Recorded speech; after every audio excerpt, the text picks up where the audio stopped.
What would make this an especially useful conversation for you today? I think I want to know, you talked about a lot of logic games, and I'm not sure where to start. Like, I've seen some of your videos and stuff, but I'm not sure where the beginning would be. Sure. So basically, if you wanted to establish a strong foundation in logic games, I would begin with ordering games, then move on to grouping games, then combination games, then the more difficult rare ones. But within each category, I would move from easy to hard. So start with the easiest ordering games and gradually move up to the more difficult ones, then do the same for each of the other game types. Okay. How do I know which ones are the easy ones? Because they all look pretty hard to me. Sure. I totally get what you mean. So on my website, I have categorized the games by type. And then within my day by day study plans, I laid them out by difficulty as well. So in the study plans I share with you, start with the easiest of the easy ordering games, then gradually move up from there. And the day by day plan is telling you exactly what to be doing every single day over the course of your prep. So I'll say, read these articles, then do these specific LSAT games. Okay. So it's not the YouTube videos, it's a website. Right. So on my website, the LSAT blog, I Okay. have a list of books available to you as resources. And one of them, the most popular, are the day-by-day study plans. And I have them for all different time periods, whether you're taking the LSAT in 1 month or 3 months or 5 months or beyond. Okay. So if I'm taking it next year, I should look to see how many months, Yeah. So then go for that. do you have a certain test date in mind? Um, no, probably September, October of next Oh, year. good. So you have a long timeline. Yes. Excellent. Well, Fantastic. I want to be able to have enough time because I've looked at an LSAT and I want to be able to be prepared for it. Of course. Yeah. So I would say start now and gradually build up as you get closer. So I'd suggest getting one of my longer term plans, like the 6-month plan or 7-month plan, and simply doing it at a somewhat slower pace because you have the time. Okay. Okay. And then does it also, the logic games, does it only have logic games or does it also have like questions from the LSAT? It covers everything. I mean, the schedules cover games, reasoning, and reading comp, and they also work on things like pacing and endurance as you get closer to test day. But to be clear, the schedules themselves do not include the actual LSAT practice problems. You can get those separately from LSAC. They're available in books of 10 exams on Amazon for about $20 each. Okay. And you can also use the PDFs alternatively, or you can use, there's a couple of exams for free on LSAC's site, which would be a good starting point. Okay. So your plan is kind of similar to the LSAT, like the problems, but they're not the exact ones. Is that what you're saying? The study plan is a schedule. So it's saying on day 1, read these articles, then do these problems out of the actual official LSAT exams, which are available separately. But unfortunately, due to high LSAC licensing fees, it's not possible for me to include tons of exams in a $20 schedule. Okay. Got it. But wherever you get the exams is fine by me. If you use the PDFs, if you use the ones on LSAC's site, or you buy the books on Amazon, it's all the same to me, and it's all the same to you, really, as long as you get the questions in the end. But I'm basically telling you how to use the official LSAT problems in conjunction with foundational resources to actually teach you what it is you're going to be doing. So I go onto your website and start going from there, studying. Exactly. And I'll after this call, I can send you a link to the study plan so you know exactly what to get, so you can just jump right in and begin. Okay.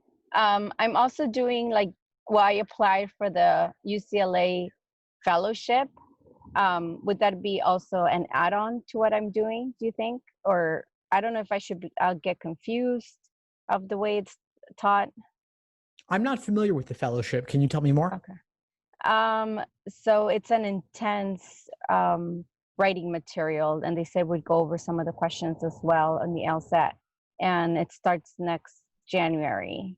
And I guess you meet once a week, and they go over some of the questions.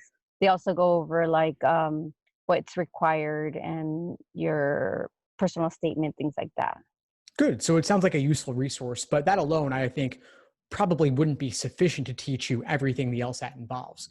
I would consider that more of a supplement to your own Okay. self-study, especially if you're doing that fellowship in January, but you're taking the Yeah. LSAT in the fall.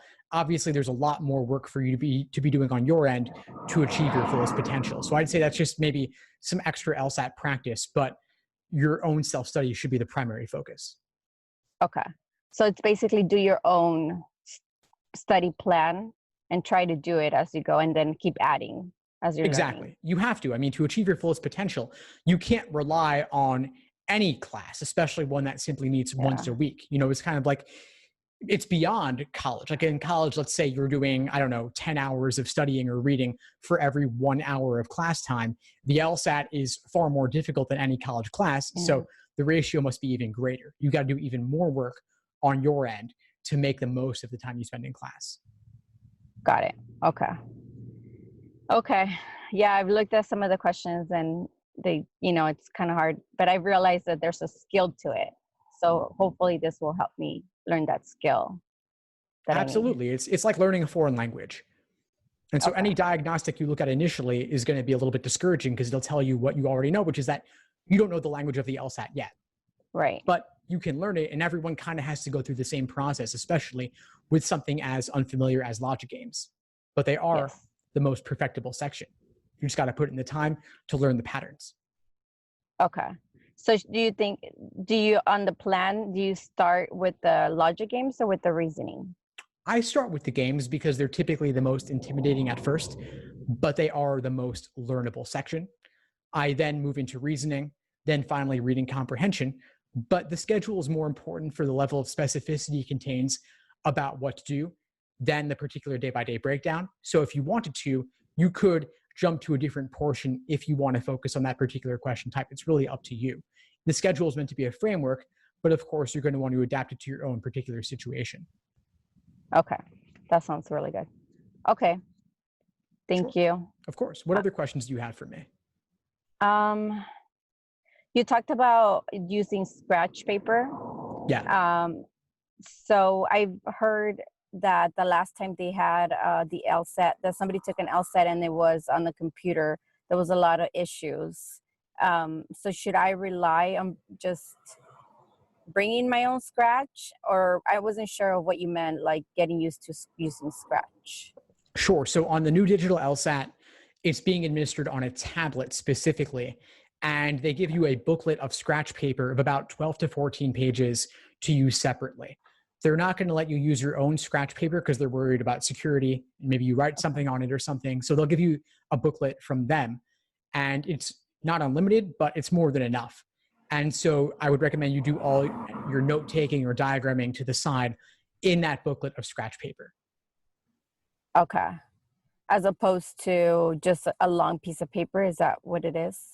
Well, there's really no alternative. I mean, you're using their booklet of scratch paper. It's about 12 to 14 pages, 8.5 by 11 paper, so standard size of paper, unlined, and that's where you'll do all your writing. But you can't write on the tablet itself. It doesn't have that functionality. In the old paper and pencil LSAT, there was no scratch paper, and you could only do your writing in the limited margins around the questions. Now you have full pages of blank paper to do all your writing. Okay. So just get used to using scratch, right? Yeah. So get used to not being able to do any writing on the questions themselves and doing all writing to the side. So if you're using prep books with the exams, don't write on the exams, do your work to the side. And alternatively, if you're using PDFs or digital LSAT on LSAT's site, similarly, do all your work to the side on paper. Sounds good. Okay. I think those are all my questions. Great, Gemma. I'm really glad we connected today. What would you say is the biggest insight you got from our call? So I'm a little confused about the process, and obviously I'm nervous about it because I know it's a lot of time and it's going to be a lot of money. So talking to you and being able to ask specific questions is, I think, the greatest help and resource for me. Thanks for tuning into the show. Please subscribe if you haven't done so already to be notified of new episodes as I release them. And feel free to reach out if you need anything at all as you move forward with your prep. I'm happy to help however I can. In the meantime, I wish you all the best and take care.